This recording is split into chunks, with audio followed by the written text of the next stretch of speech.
Hello students. Hope so सब लोग बढ़िया होंगे। आज बेटा हम लोग बहुत पहला चैप्टर एनसीईआरटी 1 का स्टार्ट करने जा रहे हैं, जिसको आप द लिविंग वर्ल्ड के नाम से जानते हैं। बेटा किस नाम से जानते हैं? The living world.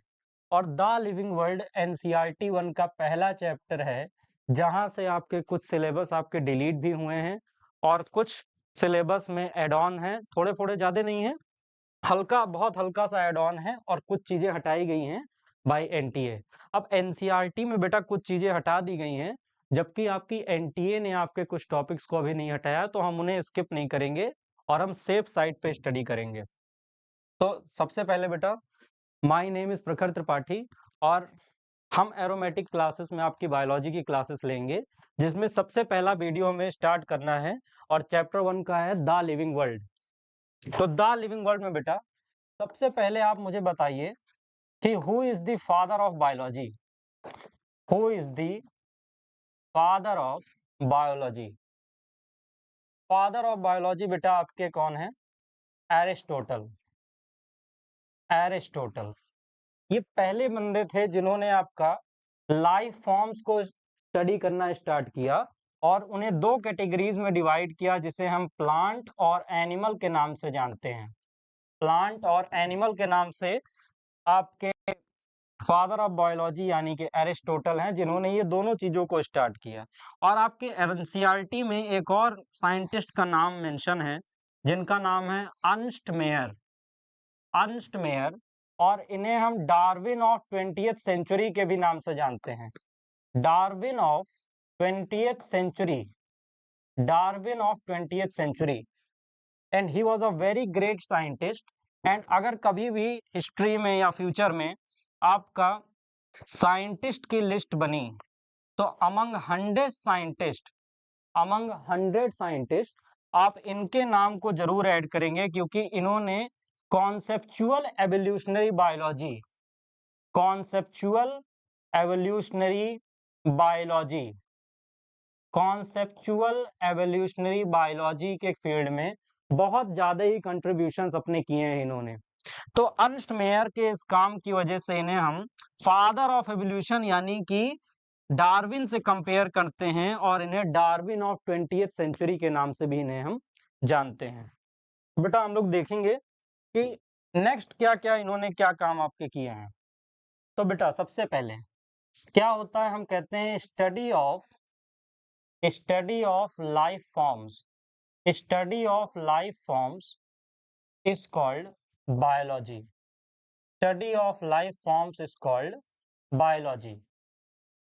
अब एनसीईआरटी में पहले क्या था बेटा, कि सबसे पहली हेडिंग थी what is living and what are the characteristic and defining feature of living organisms. जो अब नहीं है, इन्होंने अब सीधा बायोडायवर्सिटी से आपका लेक्चर स्टार्ट कराया है। बट बेटा हम पढ़ेंगे, क्योंकि नीट के सिलेबस में अभी भी इस टॉपिक को डिलीट नहीं किया है या कोई ऐसी गाइडलाइंस नहीं आई है।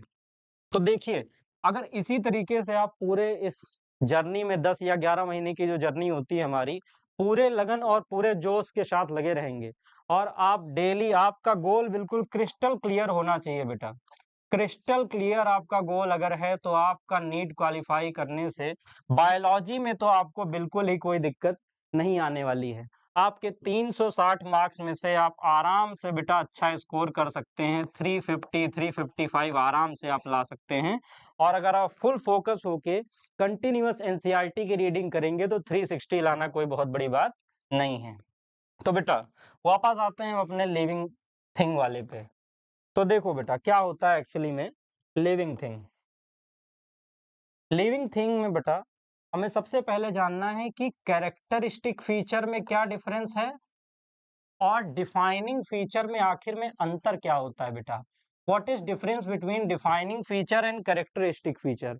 तो कैरेक्टरिस्टिक फीचर मतलब जो हम उसमें ढूंढेंगे, लेकिन हमें बाकी नॉन लिविंग थिंग्स में भी मिल सकती है। लेकिन डिफाइनिंग फीचर क्या होता है बेटा, जो सिर्फ और सिर्फ उस लिविंग बीइंग में मिले, which are present in all living being, which are present in all living bits, but are absent in non-living being, but are absent in non-living things. Okay, clear है बेटा? कैरेक्टरिस्टिक फीचर हमें दोनों living और non living दोनों में मिलेगा, लेकिन defining feature जो होगा वो सिर्फ उस लिविंग ऑर्गेनिजम्स में मिलेगा। इनफैक्ट मैं कहूँ तो सारे लिविंग ऑर्गेनिज्म में अगर वो मिल रहा है तभी डिफाइनिंग फीचर है, अदरवाइज उसे हम कैरेक्टरिस्टिक फीचर कहेंगे। तो कुछ डिफाइनिंग फीचर्स के पैरामीटर हैं जिन्हें हम पढ़ सकते हैं और हम जानेंगे कि एक्चुअली में होता क्या है।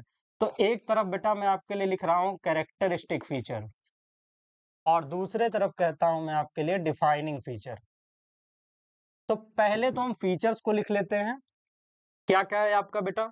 सबसे पहला फीचर होता है ग्रोथ, सेकंड है रिप्रोडक्शन, ग्रोथ के बाद बेटा है रिप्रोडक्शन, और रिप्रोडक्शन के बाद आपका है मेटाबॉलिज्म, मेटाबॉलिज्म, और तीसरा फीचर है आपका सेलुलर ऑर्गेनाइजेशन, सेलुलर ऑर्गेनाइजेशन,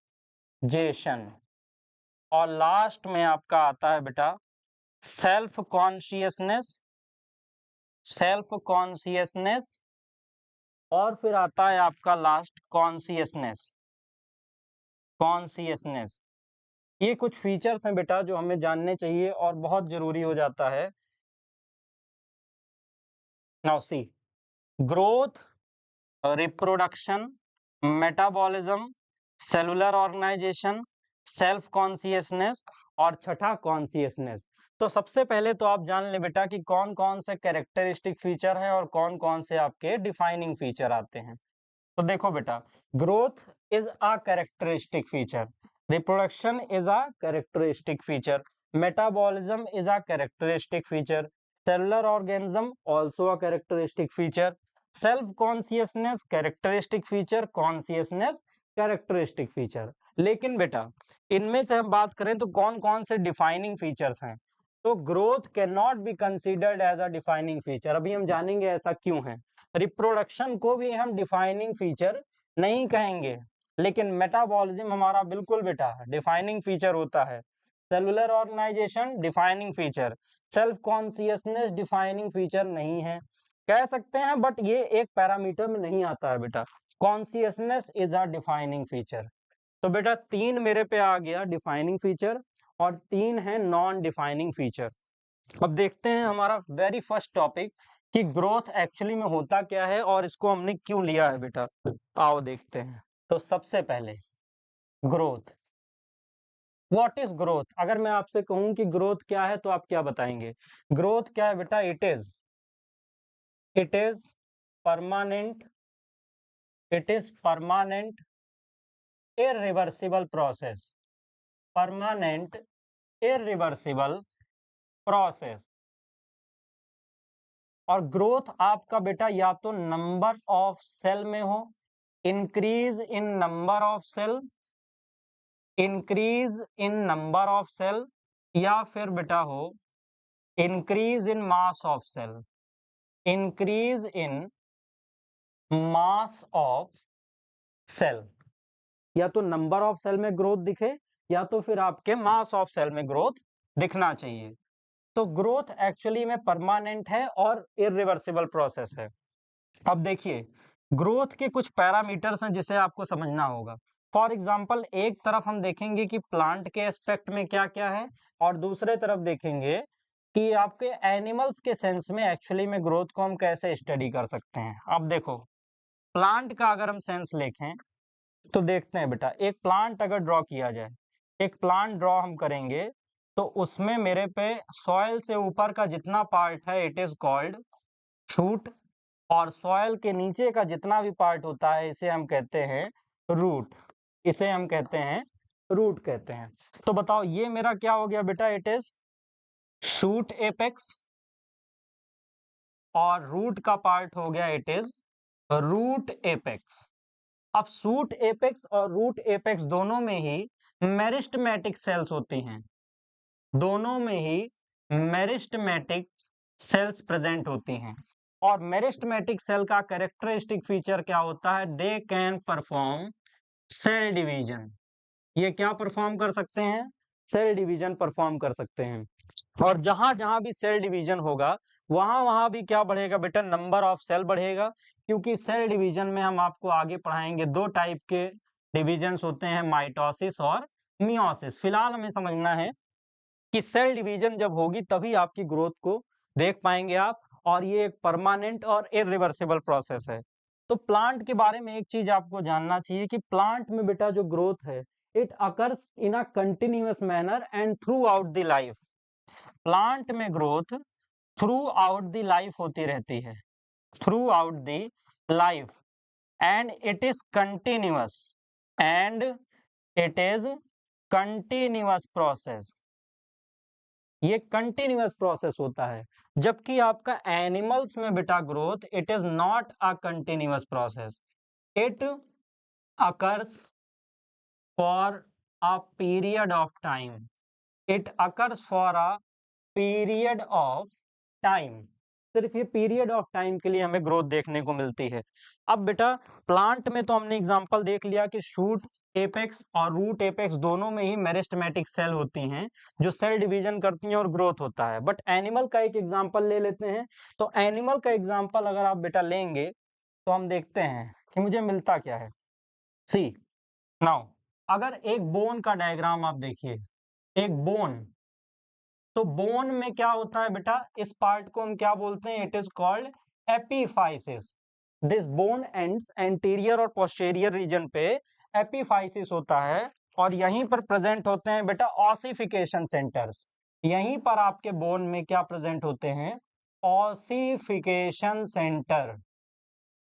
अब जब भी कोई ऑर्गेनिज्म, कोई human organism, rather it is male और फीमेल, जब वो अपनी प्यूबर्टी को अटेन करता है, प्यूबर्टी एडोलेसेंस की एज में आता है, यानी कि आप मान लीजिए 18 टू 25 और प्लस ईयर, तो एक समय के बाद उसके ऑसिफिकेशन सेंटर्स बोन के ब्लॉक हो जाते हैं और उसकी ग्रोथ लिमिटेड होके वहीं पे कांस्टेंट हो जाती है, फिर आगे चल के नहीं रुकती।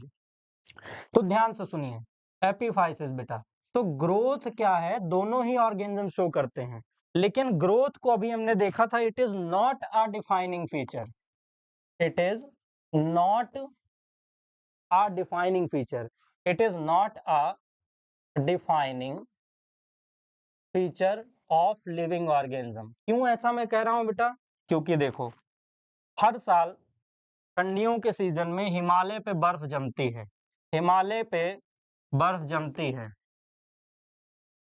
और हिमालय पे बर्फ जमती है तो यहाँ भी इंक्रीज इन साइज दिख रहा है, लेकिन क्या ये ग्रोथ है बेटा?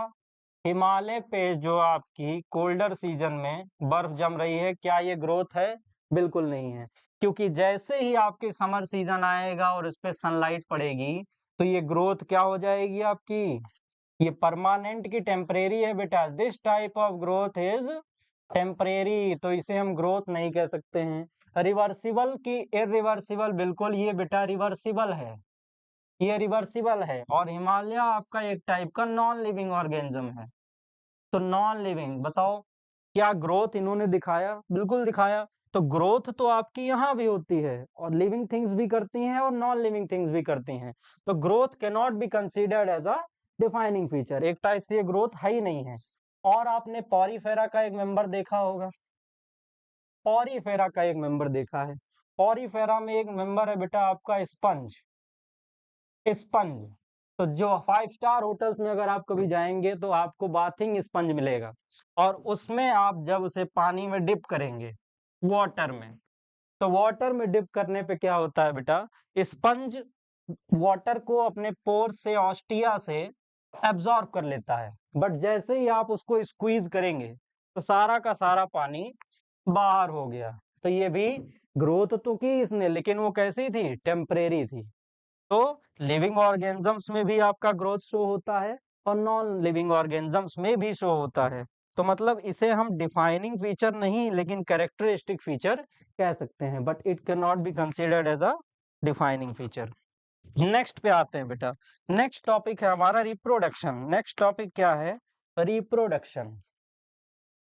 क्यों मैंने ऐसे कहा कि रिप्रोडक्शन लिविंग ऑर्गेनिजम्स का कैरेक्टरिस्टिक फीचर है लेकिन डिफाइनिंग फीचर नहीं है? देखते हैं ऐसा क्यों।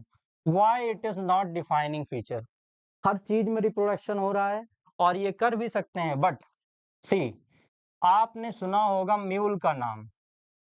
जब फीमेल हॉर्स फीमेल हॉर्स और मेल डोंकी, जिसे हम जैक और मेयर कहते हैं, जैक और मेयर कहते हैं, इनका क्रॉस होता है बेटा, तो मेरे पे एक ऑर्गेनिजम्स बनता है जिसका नाम क्या है, म्यूल।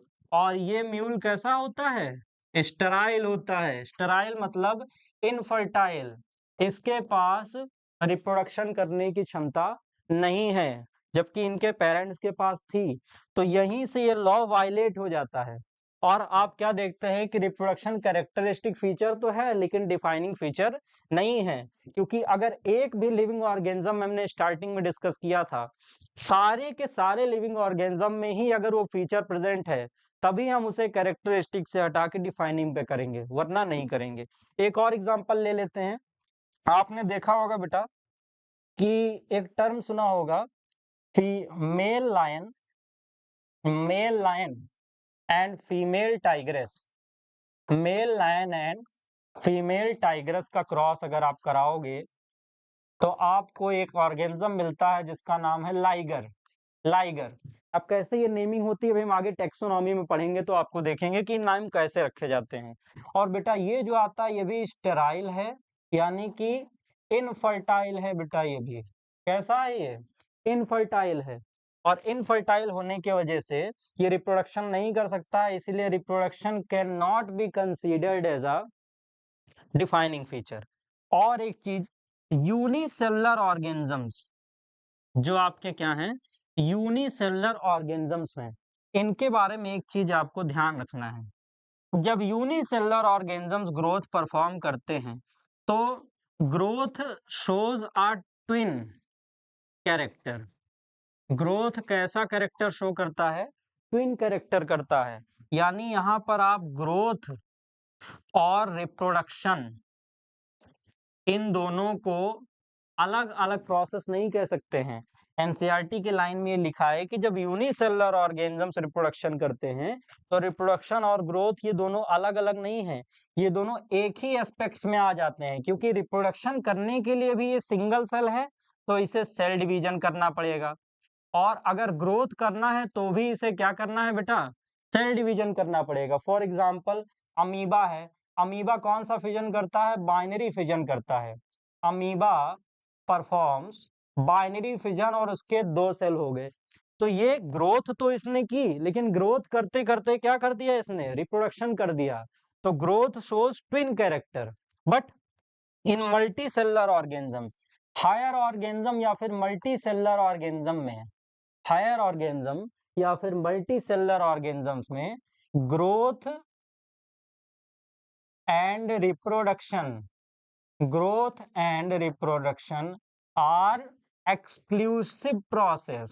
कैसे हैं, बिल्कुल एक दूसरे से अलग हैं। मल्टी सेलुलर ऑर्गेनिजम्स में रिप्रोडक्शन अलग है और ग्रोथ अलग है। फॉर एग्जांपल मैं एक मल्टी सेलुलर ऑर्गेनिज्म हूं, मुझे रिप्रोडक्शन करना है तो मैं बाइनरी फिजन जैसा कोई चीज नहीं करूंगा, मैं पहले गैमेटोजेनेसिस करूंगा, गैमीट्स बनाऊंगा, इसके बाद फर्दर सारे प्रोसेस होंगे, तब आपका एक रिप्रोडक्शन परफॉर्म होगा। और मेरे लिए ग्रोथ और रिप्रोडक्शन अगर आप देखेंगे तो it is highly exclusively process, और दोनों ही एक दूसरे में अलग हैं।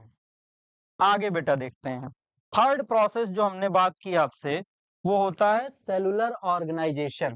Third process is cellular organisation.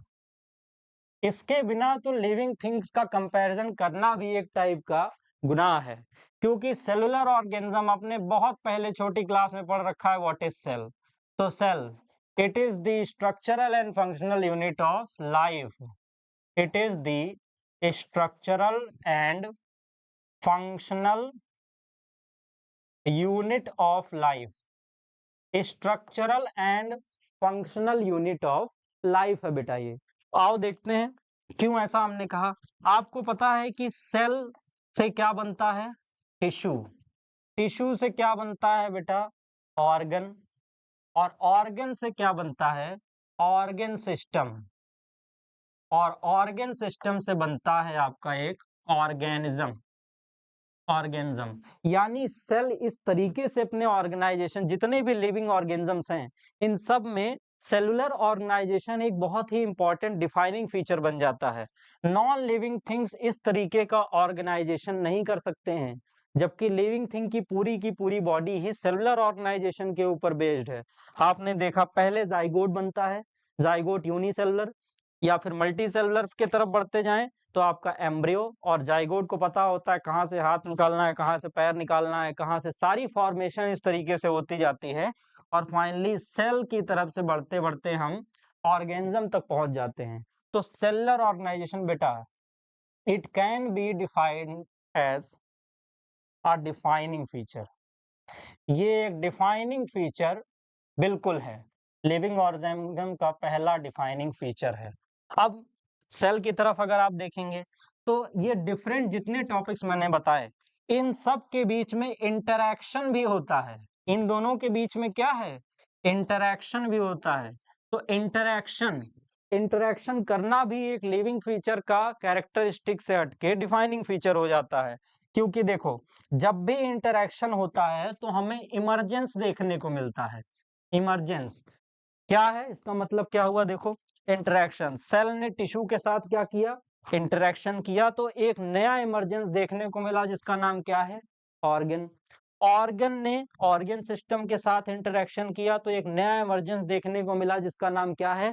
Organism. ये भी आपको ध्यान रखना है बेटा कि जब भी इंटरेक्शन करेगा कोई लिविंग ऑर्गेनिज्म तो मुझे इमरजेंस देखने को मिलता है।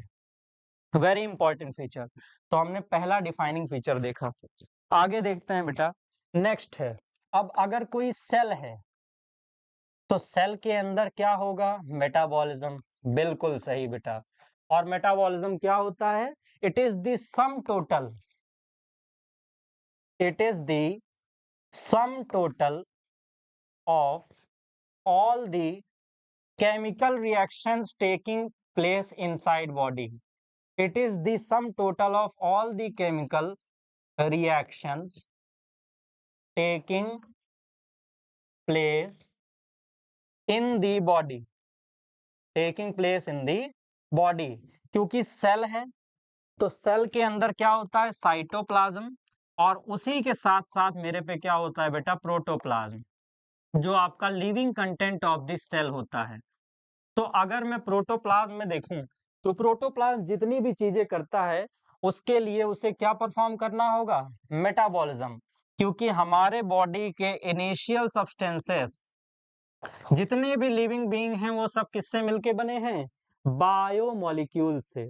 बहुत छोटे छोटे इनिशियल स्ट्रक्चर जिनसे बॉडी या लाइफ फॉर्म का बिल्कुल बेसिक फॉर्म बनता है उन्हें क्या कहते हैं?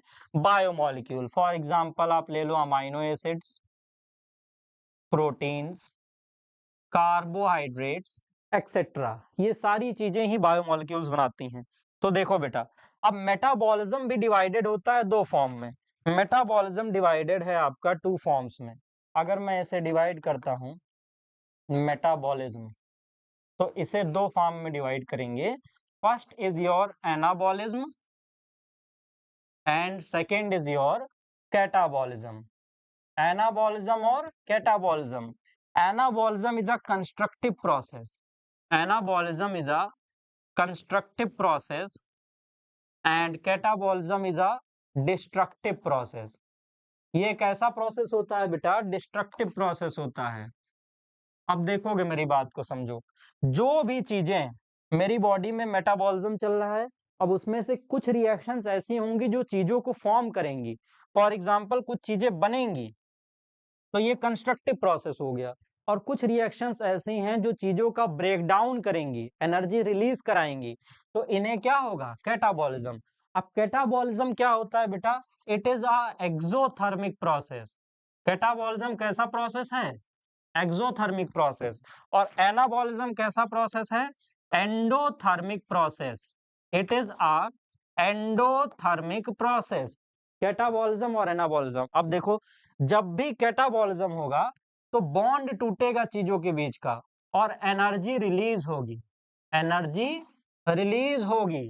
जबकि एनाबॉलिज्म जब होगा तो एनर्जी यूटिलाइज होगी, क्योंकि बॉन्ड्स बनाने पड़ेंगे और यहां तोड़ा जाएगा। तो मेटाबॉलिज्म लिविंग ऑर्गेनिजम्स का डिफाइनिंग फीचर है। मेटाबॉलिज्म क्या है? डिफाइनिंग फीचर, होप सो आप एनाबॉलिज्म और कैटाबॉलिज्म समझ गए होंगे। फॉर एग्जांपल मुझे एक चीज बनानी है, मैं क्या लूंगा, ग्लूकोज प्लस ग्लूकोज। अगर मैं दो ग्लूकोज के मॉलिक्यूल्स को जोड़ता हूं तो मुझे एक क्या मिलेगा, हायर शुगर मिलेगी, डायसैकेराइड, जिसे हम कहते हैं माल्टोज। तो दो छोटी चीजें मिला के एक बड़ी चीज मिली, तो ये क्या हो गया, एनाबॉलिज्म। अब मैं क्या करता हूं बेटा, इसी माल्टोज को तोड़ दूं, माल्टोज को तोड़ दूं तो मेरे पास ग्लूकोज प्लस क्या मिल जाएगा, ग्लूकोज, क्योंकि इसकी बॉन्ड एनर्जी टूटेगी और ये एक टाइप का डिस्ट्रक्टिव प्रोसेस हो जाएगा। तो ये दोनों चीजें नॉन लिविंग थिंग्स डिफाइन नहीं करती हैं, ये सिर्फ कौन करता है, लिविंग थिंग्स डिफाइन करती हैं। नेक्स्ट, नेक्स्ट की अगर मैं बात करूं आपसे बेटा, तो मैंने आपसे बात की सेल्फ कॉन्शियसनेस। सेल्फ कॉन्शियसनेस क्या होता है, सेल्फ कॉन्शियसनेस, सेल्फ कॉन्शियसनेस मतलब अपनी बॉडी के अंदर चल रहे जितने फीचर्स हैं या जितनी चीजें हैं उनके बारे में अवेयर होना, इनके बारे में अवेयर होना क्या होता है, सेल्फ कॉन्शियसनेस। और कॉन्शियसनेस क्या है, कॉन्शियसनेस मतलब अपने आसपास के इन्वायरमेंट में क्या चेंजेस आ रहे हैं, वो बॉडी के लिए अच्छे हैं या बॉडी पे हार्मफुल इफेक्ट डालेंगे, ये क्या होता है, कॉन्शियसनेस। ये purely it is the highly important feature, it is very important feature. और ये थिंग्स का लिविंग थिंग्स का एक्सक्लूसिव प्रोसेस है, लिविंग थिंग्स का एक्सक्लूसिव प्रोसेस है। और ये अगर आपसे कभी भी फीचर आया एग्जाम में, कोई क्वेश्चन आया कि बताओ कॉन्शियसनेस दिया है या फिर आपका मेटाबॉलिज्म दिया है, तो आप बिना सोचे समझे कॉन्शियसनेस को प्राइमरी प्रेफरेंस देंगे। कॉन्शियसनेस से बड़ा लिविंग थिंग्स का कोई दूसरा डिफाइनिंग फीचर नहीं होता है। ऐसा क्यों कह रहे हैं सर आप, देखिए मैं आपको एक प्लांट के सेंस में एग्जांपल देता हूं और एक एनिमल के सेंस में एग्जांपल देता हूं। आइए बेटा देखते हैं मैं क्या ऐसा क्यों कह रहा हूं।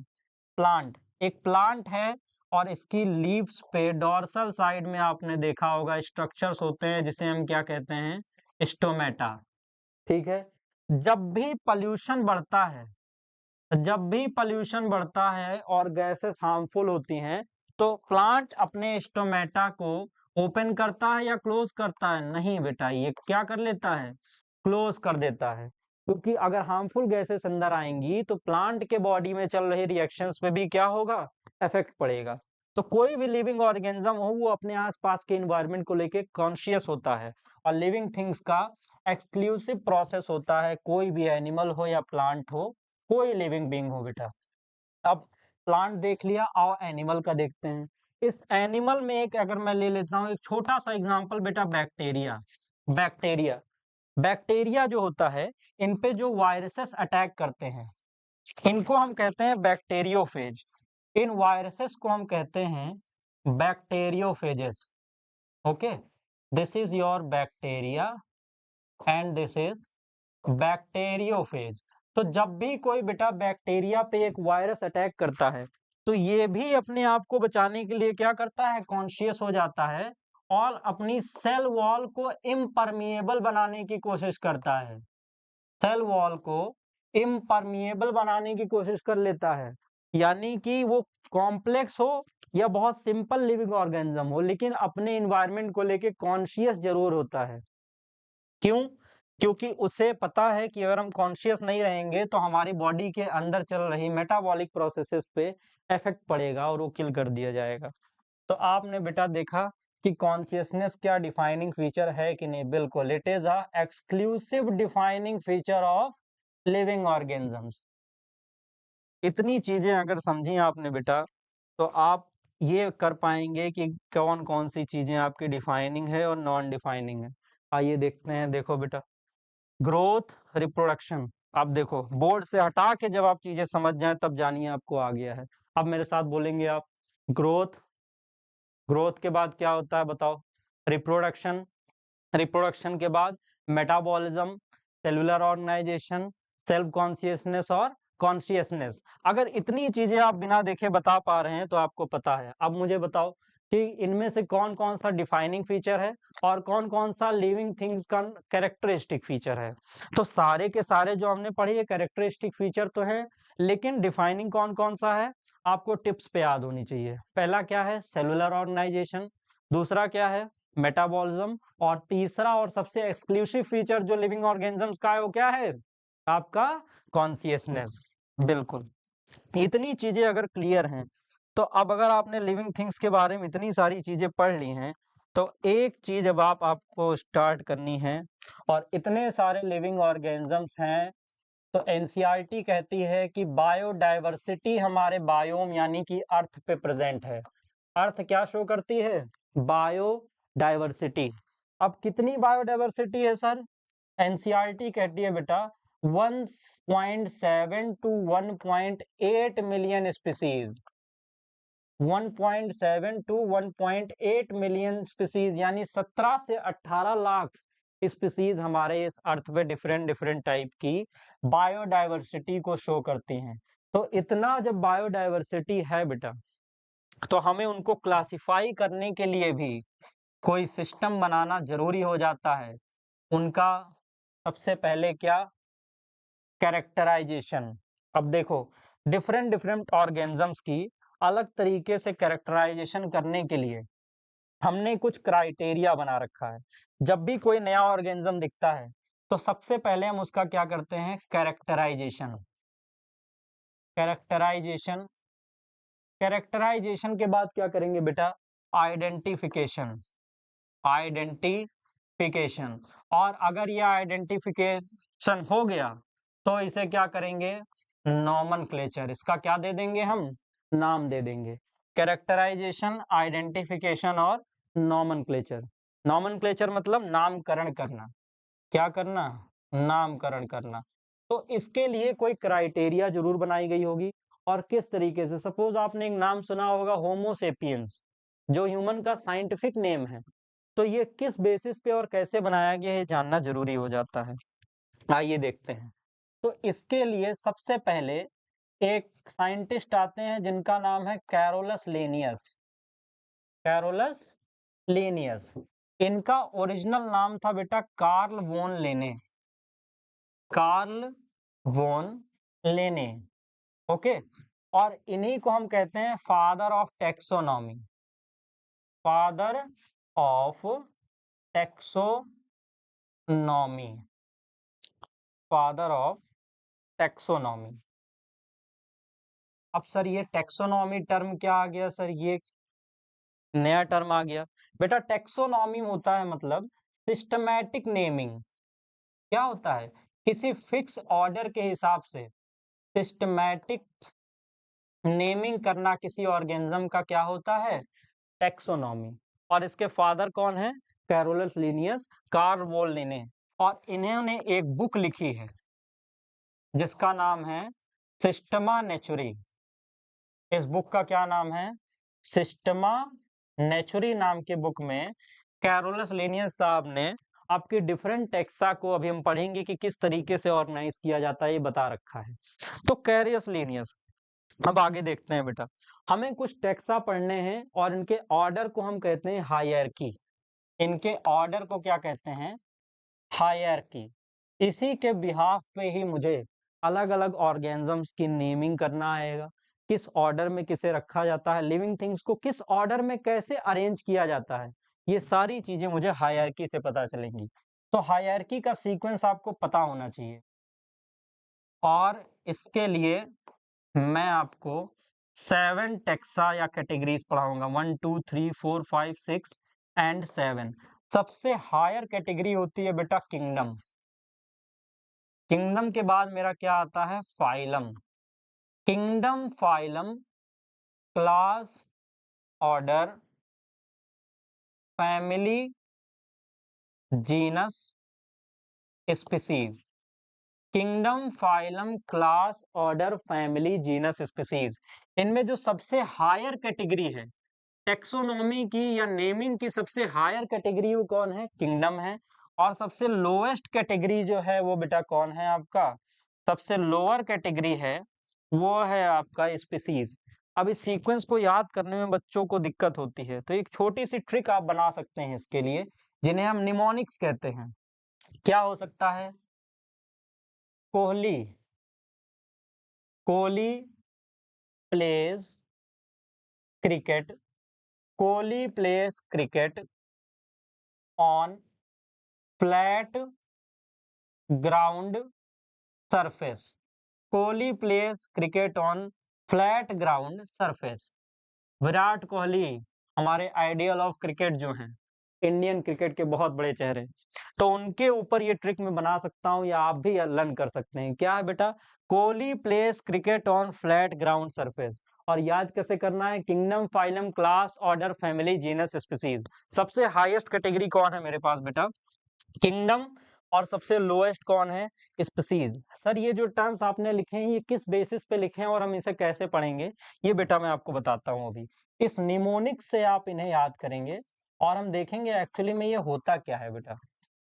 तो again, kingdom, phylum, class, order, family, genus, species. अब देखो, इनमें दो चीजें मुझे जानना चाहिए, होता क्या है। जैसे जैसे आप लोअर से हायर कैटेगरी की तरफ जाएंगे वैसे वैसे सिमिलर कैरेक्टर्स कम होंगे, और जब आप किंगडम से नीचे की तरफ आओगे तो जितने ऑर्गेनिजम्स हैं उसका सिमिलर कैरेक्टरिस्टिक बढ़ेगा। देखो, number of similar characters increase. जब हम कहां से कहां जाते हैं? Higher to lower. Higher to कहां जाते हैं बेटा? लोअर। तो सिमिलर कैरेक्टर्स इंक्रीज होते हैं। जबकि जब मैं लोअर से हायर जाऊंगा तो number of similar characters decrease हो जाएंगे। नंबर ऑफ सिमिलर कैरेक्टर्स क्या हो जाएंगे? डिक्रीज हो जाएंगे। अब देखते हैं कि एक्चुअली में ये है क्या बेटा, इसे कैसे एक एग्जांपल से समझने की कोशिश करेंगे। देखते हैं बेटा। सबसे पहले मैंने क्या लिख दिया? स्पीसीज। स्पीसीज के बाद क्या पढ़ा था? उल्टे ऑर्डर में जाओ। स्पीसीज के बाद जीनस। जीनस के बाद, चलो इधर से शुरू कर लें वरना आप लोग कंफ्यूज होंगे। Kingdom, then phylum, then class, then order, then family, and then मेरे पे क्या आ जाता है? Genus, species. तो kingdom, phylum, class, order, family, genus, species. इसको अगर देखें बेटा तो देखो, सबसे पहले आपको सबसे ज्यादा सबसे छोटी यूनिट कौन है? स्पीसीज। और स्पीसीज में ही आपको मैक्सिमम सिमिलर कैरेक्टरिस्टिक मिलेंगे। Maximum similar characteristic. सर ये क्या बताया आपने? बेटा मैं एक ह्यूमन हूं और दूसरा भी कोई ह्यूमन है, तो उसकी मोस्ट ऑफ दी जो फंडामेंटल यूनिट्स ऑफ लाइफ होंगी वो बिल्कुल सिमिलर होंगी मुझसे, जरा सा भी उसमें अलग नहीं दिखेगा जो फंडामेंटल है। बाकी फिजिकल अपीयरेंस या माइन्यूट अपीयरेंस ऑफ बॉडी, वो तो हर ऑर्गेनिजम्स का डीएनए टू डीएनए वेरी करता है। और इसके बाद अगर मैं क्या करूं, मुझे जीनस में जाना हो तो क्या होगा? दो सिमिलर स्पीसीज को कहाँ रखा गया होगा? जीनस में। फिर जीएस से ऑर्डर क्या हो जाएगा अगर डिफाइन करना चाहें आप? बताइए। Kingdom, phylum, class, order, family, genus, species को अगर मैं देखूं तो फैमिली क्या है? It is the group of similar genera, same genus. Order क्या है? It is the group of similar families. It is the group of similar order. It is the group of similar classes. It is the group of similar phylum. Okay. तो kingdom, phylum, class, order, family, genus, species में अगर आप जाओगे तो बेटा ये चीज समझ में आई। सर इसको एग्जाम्पल से समझाइए, ऐसे नहीं समझ में आया। चलो बिल्कुल लेते हैं। और एग्जाम्पल आप देखिए, एक तरफ हम प्लांट का लेते हैं और दूसरे तरफ बेटा एनिमल का लेते हैं। ओके, चलो एक बड़ा ही कॉमन सा एग्जाम्पल लेते हैं जो सबको पता होगा। और एग्जाम्पल बेटा, पोटैटो का साइंटिफिक नाम क्या है? Solanum tuberosum. Solanum tuberosum. Brinjal का साइंटिफिक नाम क्या होता है? सोलैनम मिलोनजीना। मिलोनजीना। और अगर मैं देखूं आपका मकोई, मकोई, तो मकोई का क्या होता है? Solanum nigrum. Solanum nigrum, Solanum nigrum.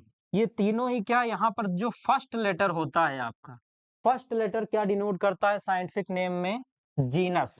First letter always denotes genus and second letter of scientific name always denotes specific epithet, या जिसे आप कॉमन भाषा में स्पीसीज कह सकते हैं। तो पहला नाम आपका जेनरा या जीनस दिखाता है, और दूसरा नाम जो है आपका क्या शो करता है? स्पीसीज शो करता है। तो देखो ये किसका नाम था बेटा? पोटैटो। देन आपका कौन है? ब्रिंजल। और लास्ट में कौन आता है? मकोए। ओके, तो इन सब में आप क्या देख रहे हैं सर? इन सब का जीनस तो सेम है, लेकिन स्पीसीज क्या है? डिफरेंट हो जाती हैं। बट ये जितनी स्पीसीज हैं इन सब में कैरेक्टर सिमिलर मिलेंगे। एनिमल में आओ देखेंगे, तो एनिमल में अगर लायन का साइंटिफिक नेम देख लो, आप टाइगर का देख लो, या फिर पैंथर का देख लीजिए, इन तीनों का भी जीनस सेम है, और ये किस में आते हैं? पैंथरा। पैंथरा आपका क्या है? लियो। पैंथरा लियो। देन क्या है? Panthera tigris. और लास्ट में क्या है? Panthera pardus. ओके, ये सारे ही आपकी क्या है? साइंटिफिक नेम है। लायन का हो गया पैंथरा लियो, टाइग्रस या टाइगर का हो गया पैंथरा टिग्रिस, और पैंथर का हो गया पैंथरा पेरिडस। ओके, तो इन सब में भी आपने क्या देखा? First letter always denotes genus, second letter always denotes the species. Okay, तो बेटा ये जैसे जैसे आप देखिए, स्पीसीज से इनका ग्रुप कौन है? जीनस। जीनस को किसमें सेम रखा गया? Family. Similar families are placed under order, order class, then phylum, और फाइलम का सिमिलर किसमें हो जाएगा? किंगडम में। ओके, तो kingdom, phylum, class, order, family, genus and species. तो देखो एक चीज यहाँ पे और ध्यान देने वाली है कि जो आपकी ये प्लांट और एनिमल में हमने यहाँ पे सेम देखा, तो देखो सोलेनम सब में सेम है। इस टाइप के स्पीसीज को हम पॉलीटाइपिक स्पीसीज कहते हैं। पॉलीटाइपिक स्पीसीज, इसे हम पॉलीटाइपिक स्पीसीज कहते हैं। क्यों पॉलीटाइपिक स्पीसीज कहते हैं? क्योंकि देखो एक से ज्यादा ऑर्गेनिजम्स को किसमें रखा गया है आपका? किसमें रखा गया है आपका? सेम जीनस है बट डिफरेंट स्पीसीज हैं। बट होमो सेपियंस, होमोसेपियंस जो नाम है आपका ह्यूमन का, होमोसेपियंस जो नाम है मैन का, इसमें कोई भी दूसरा इसका ऑल्टरनेटिव ऑप्शन नहीं है। तो ये मोनोटाइपिक हो गया, इट इज मोनोटाइपिक स्पीसीज। और जो आपका डिफरेंट डिफरेंट शोज करते हैं इन्हें हम क्या कहते हैं? Polytypic species. अब बेटा हम ये देख लेते हैं कि rules, rules for naming organism, rules for naming organism क्या रूल्स होते हैं, और इन्हें किसने बनाए? कौन ये डिसाइड करता है कि नाम किस तरीके से साइंटिफिक नेम्स को रखा जाएगा? सबसे पहले इसके लिए आपको फादर ऑफ टेक्सोनॉमी की तरफ वापस जाना पड़ेगा, जो आपके कौन है? Carolus Linnaeus. अभी मैंने बताया था कि इनका ओरिजिनल नाम था कार्ल वॉन लेने, कार्ल वॉन लेनी। तो कार्ल वॉन लेनी में इन्होंने 3 लेटर्स को देखा, और बेटा कैरोलस लीनियस ने ही बाइनोमियल नोमेनक्लेचर को स्टार्ट किया था। बाइनोमियल नोमेनक्लेचर यानी कि चीजों के दो नाम रखने का सिस्टम, टू नेमिंग, जिसमें से पहला हमेशा क्या होता है? जीनस, और दूसरा स्पीसीज होता है। तो इन्होंने देखा कि मेरे नाम में तो 3 लेटर्स हैं, तो जब मैं बाइनोमियल नोमेनक्लेचर दे रहा हूं तो मुझे अपने नाम का एक चीज तो सेक्रीफाइस करना पड़ेगा। तो उन्होंने इस नाम को चेंज करके अपना नाम क्या रख लिया? Carolus Linnaeus, to promote binomial nomenclature. अब देखते हैं कि एक्चुअली में रूल्स होते क्या हैं। सबसे पहला रूल क्या कहता है बेटा?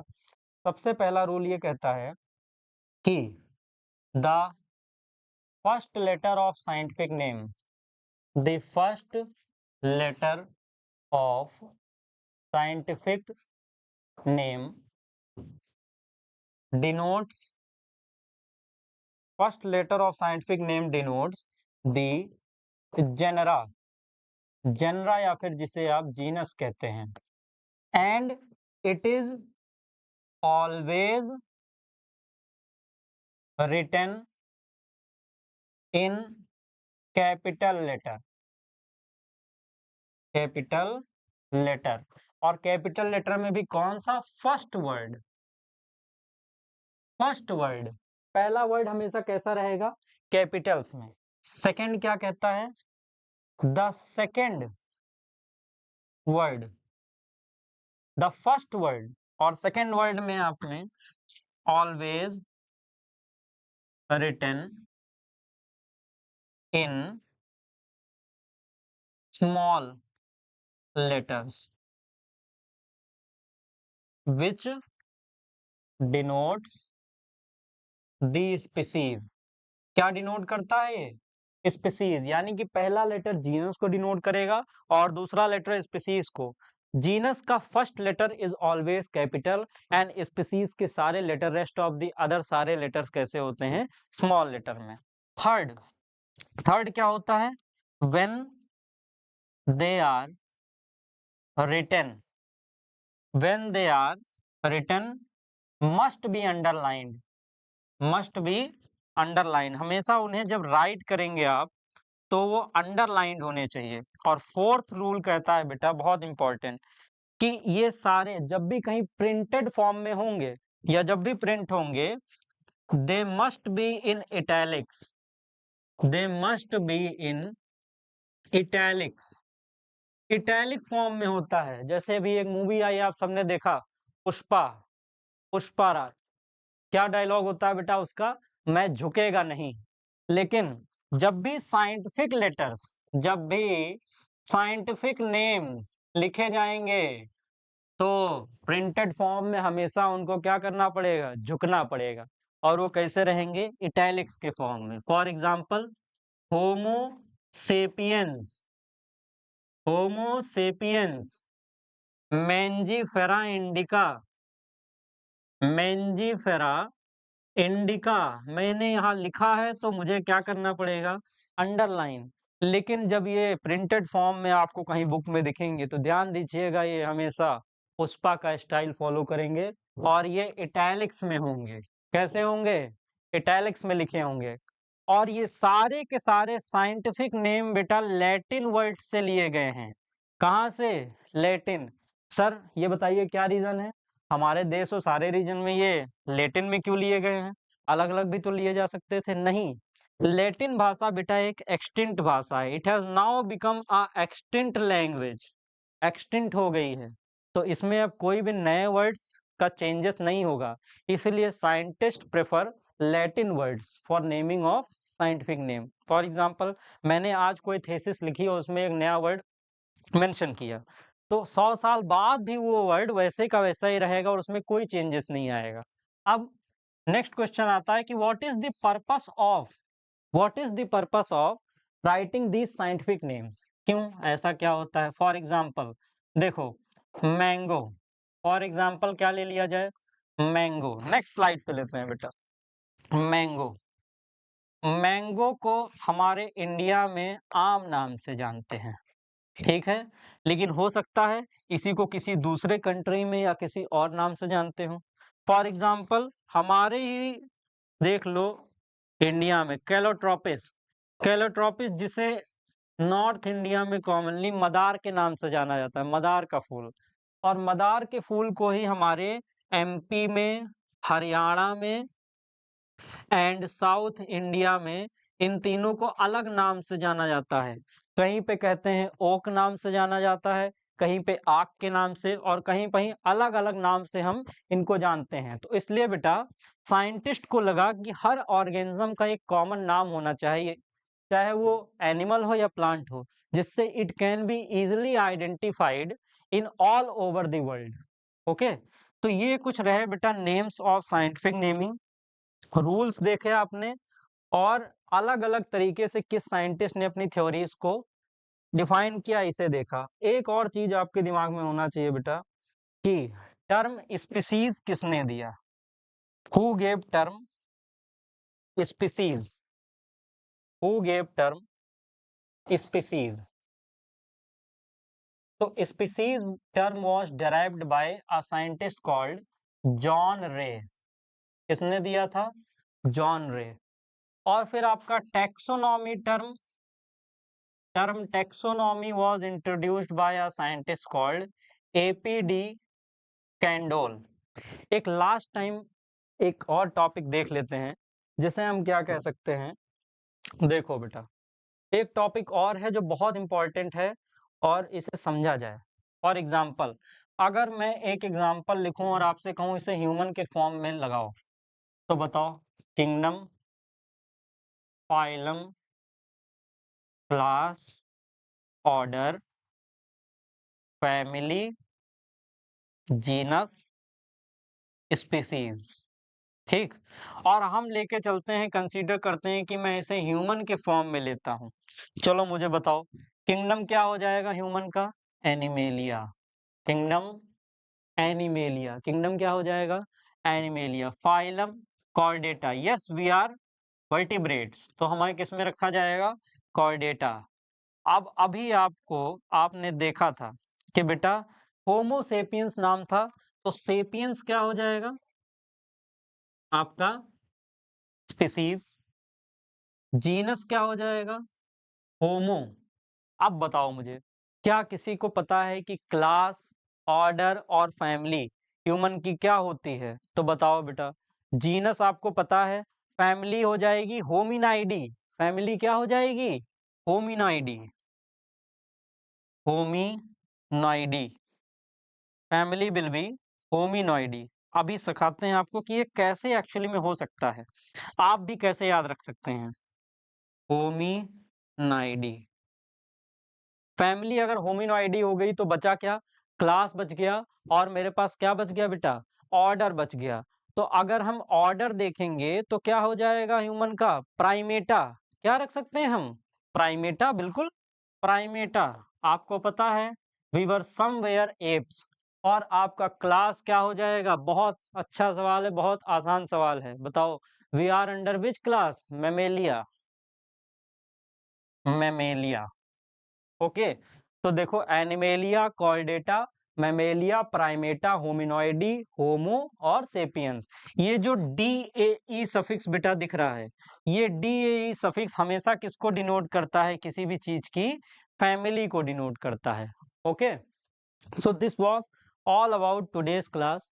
और जिसमें आपने क्या देखा बेटा कि एक फीचर, एक और एनसीईआरटी में पहले फीचर था जिसे हम कहते थे टेक्सोनॉमिक कीज और टेक्सोनॉमिक एड्स, तो वो अब हटा दिया गया है और उसे हम नीट से भी हटा सकते हैं। बट लिविंग वर्ल्ड का ये टॉपिक जो आपने देखा कि व्हाट इज लिविंग, इसे हटाया नहीं जा सकता है, क्योंकि इसमें हमें हर साल कोई ना कोई क्वेश्चन देखने को मिल जाता है। अब बताओ, वापस से देखते हैं, कैरेक्टरिस्टिक फीचर, डिफाइनिंग फीचर। जो सब में हो बेटा वही डिफाइनिंग फीचर, और अगर वो किसी एक में भी एब्सेंट है, लॉ वायलेट हो जाएगा, उसे डिफाइनिंग फीचर नहीं कहेंगे। 3 डिफाइनिंग फीचर थे और बाकी आपके कैरेक्टरिस्टिक। फॉर एग्जाम्पल बेटा, मैंने क्या देखा आगे कि मैं ग्रोथ क्या होता है? It is permanent irreversible process and it is not a defining feature. बिल्कुल सही, आपने एनिमल और प्लांट के सेंस में देख लिया।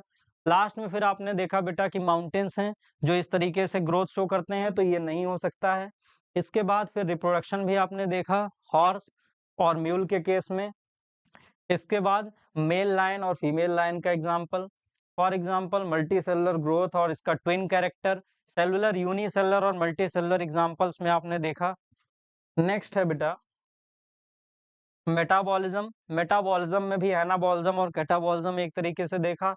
सेल्फ कॉन्शियसनेस और कॉन्शियसनेस हो गया। और लिविंग ऑर्गेनिज्म का सबसे बड़ा इंपॉर्टेंट फीचर क्या था? Consciousness, and it is exclusively feature of living things.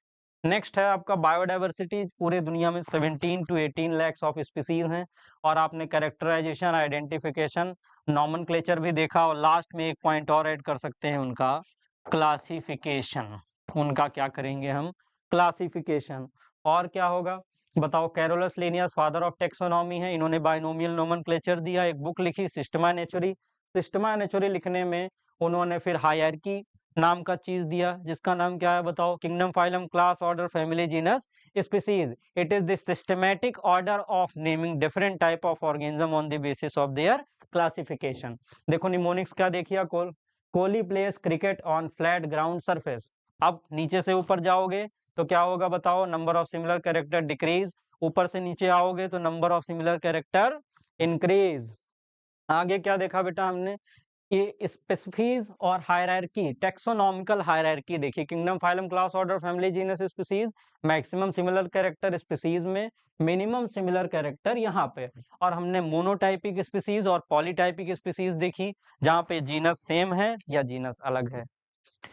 Next क्या देखा बेटा हमने? रूल्स फॉर नेमिंग ऑर्गेनिज्म किसने दिया? कार्ल वॉन लेनी, इनका ओरिजिनल नाम था, बाद में बायनोमियल नोमेनक्लेचर दिया गया और इन्होंने अपना नाम क्या कर लिया? Carolus Linnaeus.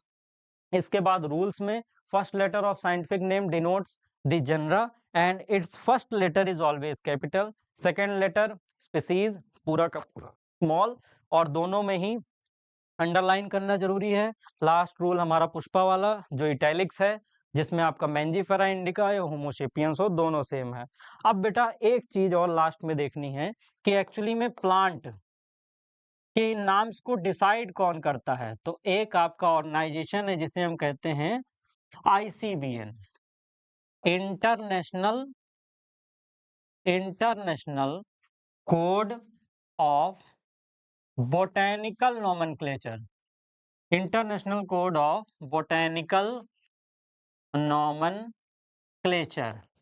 और एक आपका आता है एनिमल्स के नेमिंग के लिए, जिसे हम कहते हैं ICZN। क्या है? International code for zoological nomenclature, international code for zoological nomenclature. तो ये सारी चीजें आज की क्लास में आपने देखी। और अगर इसी जोश, इसी पढ़ाई के साथ आप पूरे के पूरे इस 10-11 महीने की जर्नी में बेटा हम लोग अगर ऐसे ही मेहनत किया आपने और अपना जोश ठंडा नहीं होने दिया, तो आपको इसके क्वेश्चंस और नीट को क्वालिफाई करने से कोई भी ताकत रोक नहीं सकती है। Okay, thank you for this video, and we will meet in next video with a new topic, and we will do some questions regarding living world. Thank you so much beta.